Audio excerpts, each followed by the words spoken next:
नवीन असला तरी मी स्थानिक आहे। मी याच खोपोलीची स्थानिक असल्यामुळे आणि मला मागील 5 वर्षाचा अनुभव आहे। आमदारांनी जी कामं केलेली आहेत, जी आमचं पॅनल आहे, अध्यक्ष म्हणून जे कुलदीपकभाई शेंडे आहेत, जनतेचा वाढता विश्वास आणि प्रतिसाद याच्या जोरावर आम्ही नक्कीच निवडून येऊ। महिलांचा सगळ्यात मोठा प्रश्न आहे तो घर बसून काहीतरी उद्योगधंदा त्यांना मिळावा। नक्कीच आमच्या माध्यमातून आम्हाला जेवढा प्रयत्न करता येईल की महिलांसाठी म्हणा, बचत गटांसाठी जो काही उद्योग उपलब्ध करून देता येईल त्याच्यासाठी आम्ही शिवसेनेतर्फे सगळा प्रयत्न करू।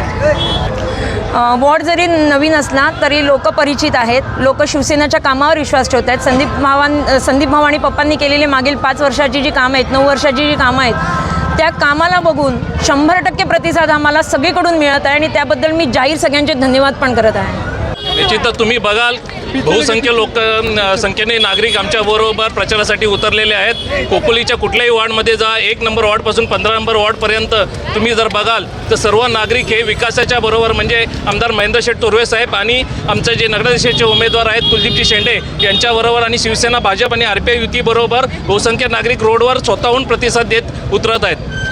गेली 15-20 वर्षाचा इतिहास पाहता निश्चितच ज्या प्रकारे आमदार साहेबांनी या शहरामध्ये विकास कामं केलेली आहेत, त्यांच्या माध्यमातून जो निधी आलेला आहे आणि जे चेहरे आमच्या खोपोली शहरातले युतीच्या माध्यमातून दिलेले आहेत त्या चेहऱ्यांकडे बघून निश्चितच आम्हाला वाटतं की आमचा संख्येने आम्ही सत्तेमध्ये येणार आहोत। विरोधी पक्षाचे उमेदवार असतील ते त्यांचं काम करतात, आम्ही आमचं काम करतो। आम्हाला आमचा उमेदवार निवडून येण्यासाठी आम्ही प्रयत्न करतो। त्यांना त्यांच्या निवडणुकीसाठी शुभेच्छा, पण निश्चितच विजय हा आमचा असणार आहे आणि शिवसेनेचा भगवा हा खोपोली नगरपालिकेवर फडकणार आहे, हे निश्चितच आहे। टाइम्स डिजिटलला लाईक करा, शेअर करा, सबस्क्राईब करा आणि बेल आयकॉन दाबायला विसरू नका। Times digital.